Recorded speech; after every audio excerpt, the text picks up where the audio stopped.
27वें पत्र का हमने प्रारंभ किया था, जहाँ श्री हरिराय जी ने क्रमशः ऐसे दोषों का वर्णन प्रारंभ किया जिनके कारण भक्ति की फलरूपता सिद्ध नहीं हो पाती है। भक्ति का साधन जो भी हमें स्फुरित होता है वो साधन हम करते हैं। उन साधनों को करते करते भक्ति निरोध या सर्वात्म भाव, अलौकिक सामर्थ्य आदि जो फल निर्धारक अवस्थाएं हैं वहां तक वो भक्ति जाती है, परंतु उनके मध्य में जो भी प्रतिबंधक आते हैं जिनके कारण वो भक्ति फल रूपा नहीं बन पाती है, तो हमने इस विषय को देखा था कि श्री महाप्रभु जी ने सेवा फल में भोग, उद्वेग और प्रतिबंध ये 3 बाधक बताए हैं फल सिद्धि में। तो भोग से तात्पर्य लौकिक भोग अर्थात असमर्पित का भक्षण, और उद्वेग अर्थात हमारे चित्त की अशांति जिससे वो भगवत प्रवण नहीं हो पाता, और प्रतिबंध जिसमें जीव हमारे साधनों से हुआ प्रतिबंध भी और कभी भगवान भक्ति को फलित न होने देना चाहते हो ऐसी स्थिति भी, उनका ही विस्तार यहाँ श्री हरिराय जी ने किया है, जिसमें आपने उनकी ज्यादा अवस्थाओं को गिनवाया है जिन्हें श्री महाप्रभु जी ने ऐसे मिसलेनियस प्रकार से अलग अलग स्थानों पर बताया। उनमें जो 6 दोष हैं उनका वर्णन आपने द्वितीय कारिका पर्यंत किया था, जिसमें घर के प्रति हमारी आसक्ति, लोक वेद में प्रतिष्ठा की हमारी जो आकांक्षा है वो, कर्म के अंदर अत्यधिक निष्ठा, और उसके बाद हमारे मन में भगवत प्राप्ति के अतिरिक्त स्वर्ग आदि लौकिक पारलौकिक फलों को प्राप्त करने की आकांक्षा। अब आगे तीसरी कारिका में लौकिके परमा प्रीति विरुद्ध विषये क्षणा अविरुद्धे तथा शक्तिर विषयैर्भोग भोजनम। लौकिक में बहुत प्रीति, भक्ति तय विरुद्ध विषय की इच्छा, लौकिक तय अविरुद्ध में आसक्ति, विषय हेतु सुंदर भोजन। टीका, लौकिक जो देह संबंधी स्त्री पुत्र आदि में परम प्रीति सो भक्ति में बाधक है। तो यहाँ 7वां बता रहे हैं कि भगवान में वो आसक्त है, इसलिए हमारी वैष्णव संबंध से उनमें आसक्ति एक अलग बात है, और लोक संबंध से आसक्ति होना ये दूसरी बात है। तो लोक संबंध से जो हमारी आसक्ति है वो बाधक है, वो पहला दोष। भक्ति में विरुद्ध जो लौकिक विषय ताकि इच्छा सो फल में बाधक है। ऐसी जो भी वस्तु जैसे असमर्पित का भक्षण करने की इच्छा होना, अन्याश्रय आदि कार्यों में संलग्न होना या लोकासक्त होना, ये सब जिन्हें भक्ति के अंदर विरुद्ध बताए गए हैं, वृथा आलाप, वृथा भाषण वगैरह, वो सभी के प्रति हमारी इंद्रियां यदि तत्पर होती हैं तो वो इच्छा ही फल में बाधा देती है। लौकिकतः अविरुद्ध विषय में आसक्ति सो बाधक है, और लौकिकतः अर्थात कि कुछ वस्तु ऐसी हैं जिनका प्रत्यक्ष विरोध नहीं है भक्ति मार्गीय भावना से या भक्ति मार्गीय सेवा से, भक्ति से, परंतु किसी न किसी रूप में वो बाधा रूप बनती है। जैसे ये वैदिक कृत्यों का जो स्टैंड है अपने यहाँ, तो वो विरुद्ध नहीं है, उनका अनुसरण करना हमारे लिए भक्तिवर्धक सिद्ध होता है, परंतु एक अवस्था के बाद वो अनावश्यक भी हो जाते हैं। तो अनावश्यक होने के बाद भी अगर हम उन्हें पकड़ कर बैठे रहें और उन्हें करते रहें तब वो बाधा रूप बनना शुरू होते हैं। ऐसा विषय भोगार्थ आछो आछो खानो भगवत सेवार्थ वैष्णव महाप्रसाद लेते हैं सो भाव नहीं, विषयार्थ आछो आछो भोजन घृत आदि को करनो तो बाधक है। तो हमें जो भी खान पान आदि की जो भी हमारी इच्छाएं हैं वो भगवत प्रसाद है, और भगवत प्रसाद तो जो भी है वो सब समान है, उसके अंदर स्वाद बुद्धि नहीं होनी चाहिए, परंतु हमारे अंदर जो स्वाद बुद्धि का अतिरेक होता है और भगवत प्रसाद की भावना हमारे अंदर कम होती है, ये भी भाव विनाशक है, भाव के अंदर बाधा करता है। मैंने एक बार ये बात कही थी कि हम लोगों को बचपन में सभी को ऐसा करेला और ये सारी चीजें पसंद नहीं आती हैं खाने में, लेकिन हमारे मुंह से अगर प्रसाद लेते समय इसकी बात निकल जाती कि ये हम नहीं खाएंगे या ये हमें अच्छी नहीं लगती है, तो वो काका जी वो नहीं चलाते थे। वो ये कहते हैं ठाकुर जी जो भी आरोग्य है वो प्रसाद है, और प्रसाद के अंदर हमारी चॉइस नहीं हो सकती है। ऐसा कहकर जोर जबरदस्ती भी हमें वो खिलाया जाता था। तो वो एक ऐसे एक मेंटल ट्रेनिंग है कि वो हमारे जिह्वा को प्रसन्न करने के लिए नहीं है, परंतु भगवत महाप्रसाद है, इसलिए महाप्रसाद में प्रसाद बुद्धि हमारी होनी चाहिए। वो हमारा सौभाग्य है प्रसाद प्राप्त करना, इसलिए उसके अंदर उच्च नीच भाव प्रकट नहीं किया जा सकता है। वो बैंगन के लिए भी एक वार्ता के अंदर वो प्रसंग आता है कि वो स्त्री ने बैंगन का शाक एक बार खाया, दो बार मांगा, तीसरी बार भी मांगा, तो बहुत अच्छा है, बहुत अच्छा है ऐसा करके स्वाद बुद्धि से खाया, तो तबीयत जो है वो खराब हो गई और विपरीत बुद्धि भगवत सेवा में अपराध की बुद्धि जो है वो प्रकट हुई। तो वहाँ वो उसका वो निरूपण किया गया कि बैंगन जो है वो शास्त्र निषिद्ध बताया गया है, परंतु जगन्नाथ जी की आज्ञा से श्री महाप्रभु जी ने प्रारंभ किया अपने यहाँ उसका क्रम। तो श्री जगन्नाथ जी की आज्ञा से क्योंकि किया गया है, इसलिए प्रसाद बुद्धि से ग्रहण करते हैं तो वो विपरीत भाव प्रकट नहीं करते, परंतु अगर हम उसमें स्वाद बुद्धि करते हैं तो वो अपना प्राकृत स्वभाव प्रकट करता है। तो ये जो भी ऐसे प्रसंग हैं वो ऐसे लोक शिक्षार्थ समझना। देहाभिमानः कुलजो विद्यादि विहितोऽपि च भगवत् सेवना भाव सहितम देह पोषणम। शब्दार्थ। देह को अभिमान, कुल को अभिमान, विद्यादि सो भयो ऐसो अभिमान, भगवान की सेवा के अभाव सहित देह को पोषण। टीका। देहाभिमान जो मद ने काहू न गिने, देह संहारे रहे चोटी नित्य संहारे, अपने देह देखे के मन में फूले, यह बाधक है। तो देह को ज्यादा पोषित करना, देह की रक्षा हम भगवत सेवा के लिए करते हैं, भगवत सेवा के आनुकूल्य के लिए करते हैं। अपनी देह को सुंदर बनाना, संभाल के रखना, लौकिक प्रयोजनों से उसको पोषित करना, ये हमारा प्रयोजन नहीं होना चाहिए। कुल को मद जो मैं बड़े कुल में हूँ और सब मोते नीचे हैं, मुंह समान को नहीं, यह भक्ति में बाधक है। तो जैसे द्रव्य का अभिमान होता है, ऐसे कुल का अभिमान होता है कि हम बड़े कुल में हम उत्पन्न हुए हैं, ऐसा जो मद है, ऐसा जो अभिमान है वो बाधक है। श्री गोसाई जी ने अस्मत् कुलम निष्कलंकम कृष्णे नात्मसात कृतम, वहाँ श्री गोसाई जी ने भी इस विषय का निरूपण किया है। मेरा हमारा जो कुल है, महाप्रभु जी का जो वंश है, वो क्यों निष्कलंक है, उस पर क्यों कोई कलंक नहीं हो सकता है, क्योंकि भगवान के प्रति एकनिष्ठ है, भगवान ने इस कुल को अपना माना है। परंतु ये कुल का अभिमान प्रकट हो जाए हमारे अंदर और भगवान के प्रति ऐसा प्रेम हमारे चित्त में न बना रहे, विपरीत कृति प्रकट हो जाए, तो वो कुल निष्कलंक थोड़ी रह जाता है, फिर उसमें भी वो सारे कलंक दिखाई देने लगते हैं। विद्या मद जो मैं बहुत पढ़े हूँ, मुझको शास्त्र को ज्ञान है और तो सब मूर्ख है, यह विद्या मद बाधक है, या मदत है दैन्य सिद्धि नहीं है।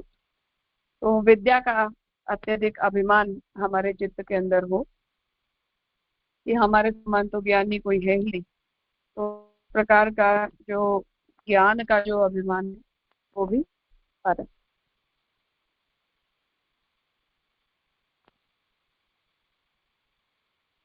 भगवत सेवा नाही करत लौकिक वैदिक अनेक कार्य में दिन बितावत है, भगवत सेवा में मन नहीं है, यह भक्ति में बाधक है।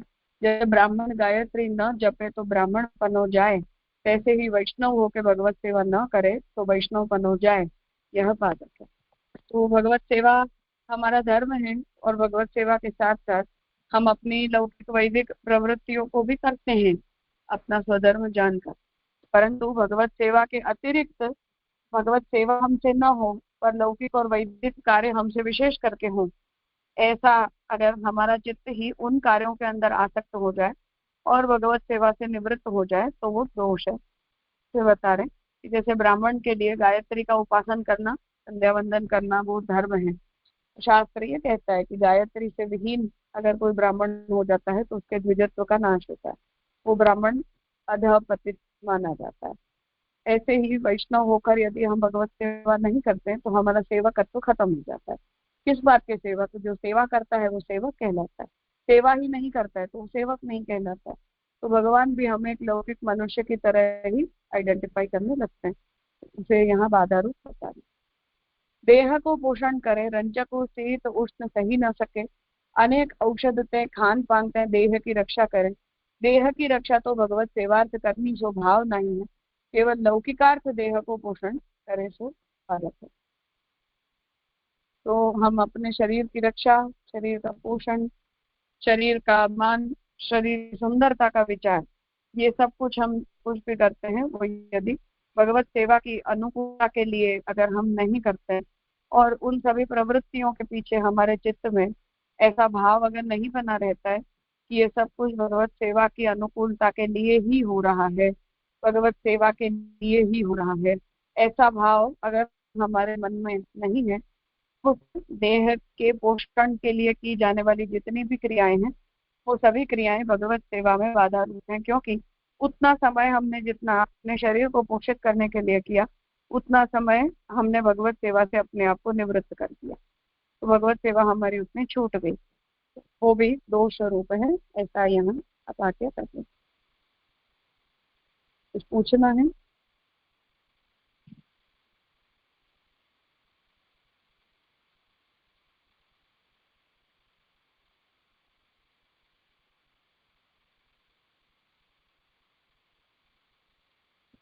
हाँ दुष्यंत भाई।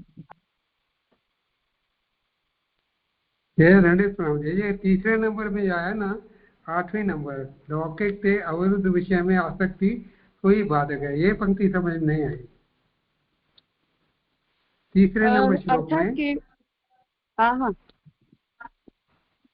उसका अर्थ ये है कि कुछ प्रवृत्तियां तो ऐसी हैं जिनका निषेध किया गया है सर्वथा कि ये तो नहीं करना है, ये तो दोष रूप है या ये बाधा रूप है।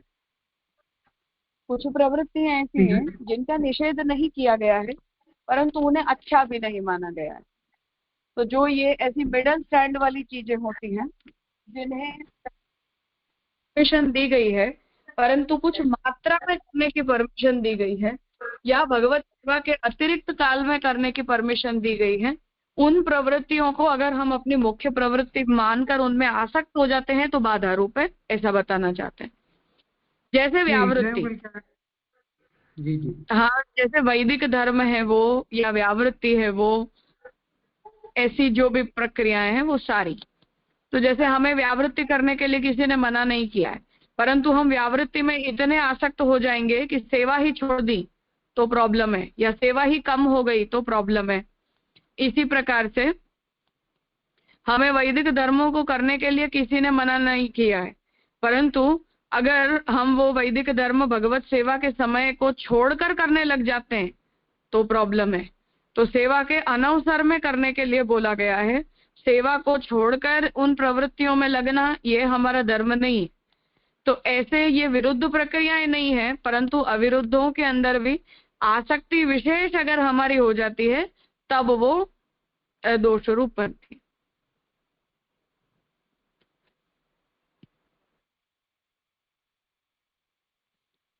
हाँ स्पष्ट हुआ जी, रणजीत प्रणाम।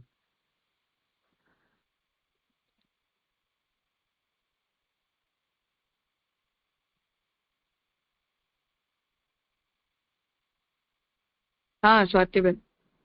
धन्यवाद प्रणाम राजा।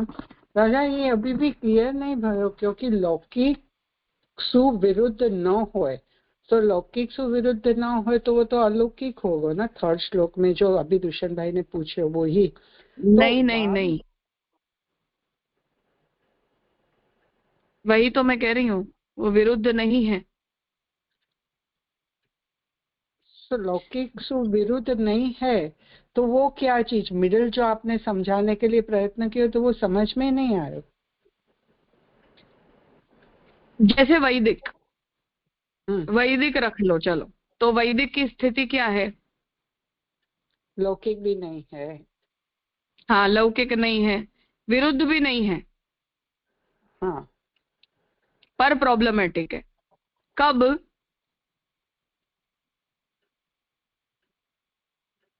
अच्छा, अपने लिए वो अगर आसक्ति हो गई तो वो बाधक है। हाँ, और सेवा को छोड़कर हम करने लग गए तो बाधक है, ऐसे।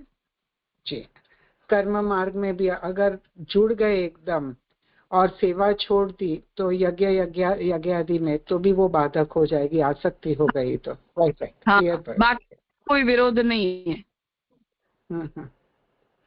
हाँ, ऐसे ओके।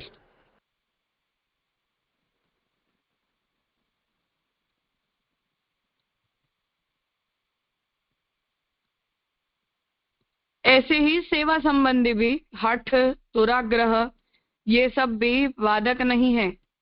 कब तक? जब तक वो सदाग्रह है, पर दुराग्रह हो जाएगा तो बाधक है। सेवा की ही क्रिया भी बाधक है। ऐसे राइट, दूसरे को कोई किसी और को तकलीफ होगी या हट हो जाएगी या दुराग्रह हो जाएगा तो राइट क्लियर। वाह एंगल सु आसक्ति कही है ना, वो सब विषय में। हाँ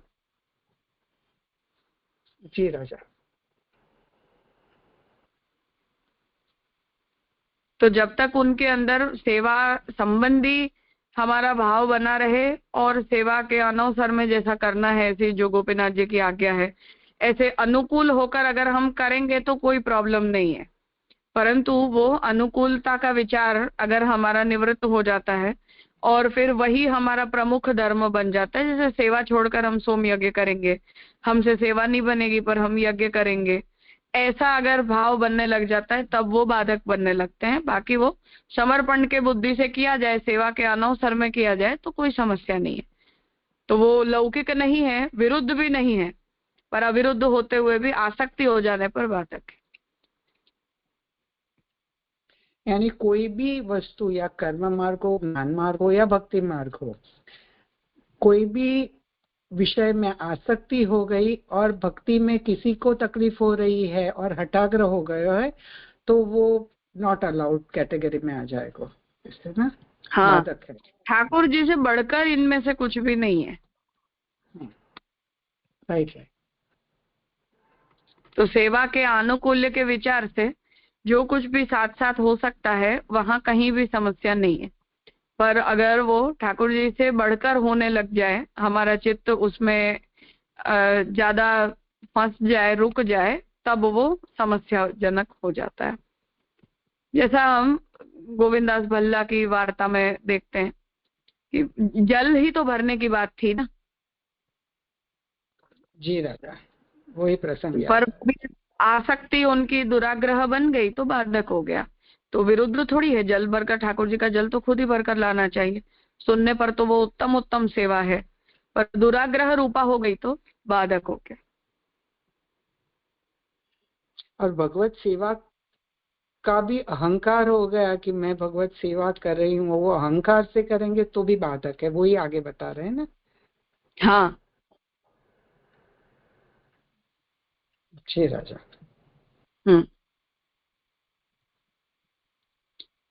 आगे, असत्संगैः सदा दुष्टः कृष्णानुच्छिष्ट भक्षणम् निवेदनानुसंधान त्यागः शरण विस्मृतिः। असत पुरुष के संग करी के सदा दुष्ट रहे, श्री कृष्ण को भोग धरे बिना अन्न को भक्षण, निवेदन मंत्र के अनुसंधान को त्याग, शरण की विस्मृति। टीका, असत संग महादुष्ट बहिर्मुख को संग, ताके संग एक क्षण हूँ बैठे तो भगवत भाव को नाश होए, तेनु को संग सदा करे ताते बहिर्मुखता दुष्टता होए, तो बाधक है। तो जो दुष्ट जीव हैं उन लोगों का, बहिर्मुखों का जो हमारा संग है, उनके प्रति अगर हमारा संग उनके साथ बढ़ जाता है तो वो भगवत भाव का नाश करता है। इसलिए स्ट्रिक्टली उनसे हमें सर्वथा दूर रहना चाहिए, ऐसी यहाँ आज्ञा कर रहे हैं।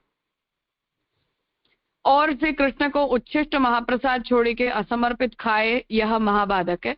तो पद्म पुराण में कहे हैं, अनिवेद्ये तु यो भुंक्ते हरये परमात्मने पतन्ति पितरस्तस्य नरके शाश्वती ही समाह, अवैष्णवानाम् अन्नं च पतितानां तथैव च अनर्पितं तथा विष्णु स्वमांस सदृशं भवेत्।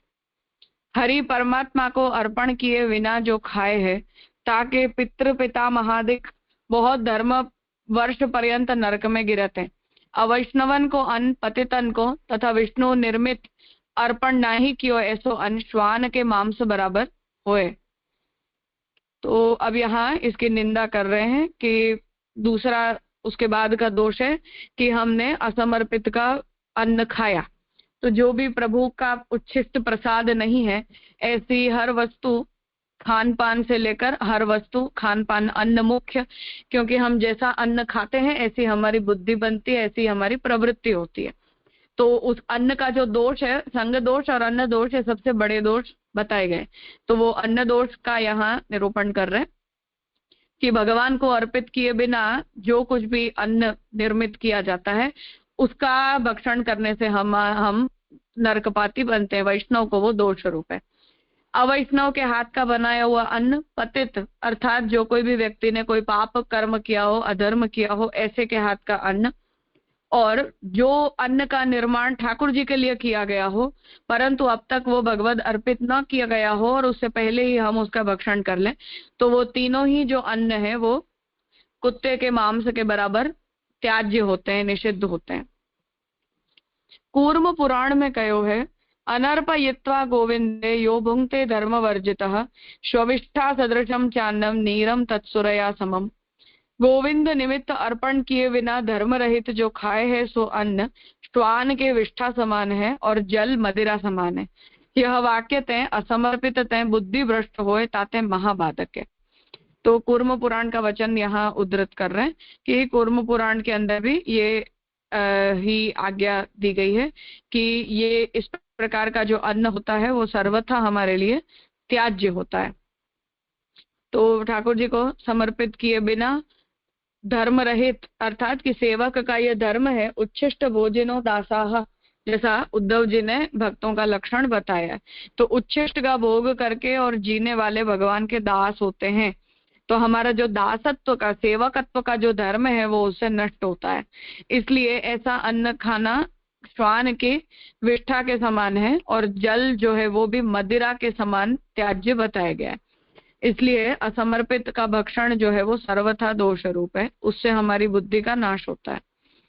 निवेदन कियो है ताको अनुसंधान नहीं करते, जो मैं समर्पण कियो है पंचाक्षर को कहा अभिप्राय है, या भांति निवेदन को अनुसंधान नहीं करते यह बाधक है। तो निवेदन तो स्मर्तव्यम सर्वथा तादृशई ही जनई ही, जो महाप्रभु जी आज्ञा कर रहे हैं। तो निवेदन के अपने धर्म का स्मरण हमें सदा सर्वदा रहना चाहिए, क्योंकि हम जो भी हमारी लौकिक प्रवृत्तियां होती हैं उनके अंदर पढ़कर और हम ऐसे कार्यों के अंदर लग जाते हैं जिससे भगवत धर्म हमारा विस्मृत हो जाता है। तो भगवत धर्म की विस्मृति हो जाने पर फिर हम भगवान से बहिर्मुख हो जाते हैं, भगवान के धर्म से हम निवृत्त हो जाते हैं। इसलिए नित्य ही इस विषय का अनुसंधान करना आवश्यक है कि हम वैष्णव हैं, हम भगवान के दास हैं और हमने भगवान के प्रति सर्वस्व का समर्पण किया है। तो उसका अनुसंधान करने से हमें अपना कर्तव्य जो है वो स्मरण रहता है। तो उसके तात्पर्य का सदा सर्वदा चिंतन करना चाहिए, जिससे हमें अपना कर्तव्य याद रहे और हम भगवान से बहिर्मुख ना हो जाएं। तो उसकी अगर हमें विस्मृति हो जाती है, बहुत लोग ऐसा बोलते हैं कि हमने ब्रह्म संबंध तो लिया था पर हम तो मंत्र भूल गए। कुछ लोगों को ये याद ही नहीं होता है कि दीक्षा हुई भी थी या नहीं हुई थी, या मंत्र बोलना नहीं आता, पढ़ना नहीं आता। तो ये सब विस्मृति जो है वो शास्त्र के हिसाब से भी दोष है और भक्ति मार्गीय भाव से भी हमें अपने समर्पण का धर्म ही भूला दिया जाता है, इसलिए भी वो दोष रूप है। श्री कृष्ण के चरण की विस्मृति, जो अष्टाक्षर महामंत्र श्री कृष्ण शरणम मम, यह है ताकि विस्मृति बाधक है। तो उसी प्रकार से शरणागति का भी भावन जो है वो नित्य करना चाहिए, जिससे हमें भगवान के प्रति मैं शरणागत हूँ, मैं भगवान का दास हूँ, मैं भगवान का सेवक हूँ, ऐसा भी हमें याद रहे। तो उसकी भी विस्मृति अगर हमारे चित्त में हो जाती है तो विस्मृति हो जाने पर भी दोष होता है और वही पुनः कि शरणागति के धर्म को हम भूल जाते हैं, तो वो भी दोष रूप है, ऐसा यहाँ निरूपण कर रहे हैं। राजा, यहाँ जो 17th जो है ना पद्म पुराण की बात आ रही है ना, तो वहाँ में जो असमर्पित खान लेते हैं तो वहाँ के पिता पितामह वगैरह भी नरक में जाते हैं। नॉर्मल कोर्स में अपन परीक्षित जी का या कोई भी ऐसे सुनते हैं कि उनके 3 पीढ़ी भगवत भक्त है तो उनका फल मिलता है। ये तो रिवर्सल ऑफ ऑर्डर है कि वो खाएगा तो उनके पिता और पितामह नरक में जाएंगे। हाँ, वो इसलिए क्योंकि तुम्हारे संतान ने अधर्म किया तो वो अधर्म का भाग हमारे बड़ों को भी भोगना पड़ता है, इसलिए उनका धर्म जैसे हम भोगते हैं ऐसे हमारा अधर्म वो भोगते हैं। ओके, और ये तो मूलतः इसकी जघन्यता बताने के लिए कहा जा रहा है। जी राजा।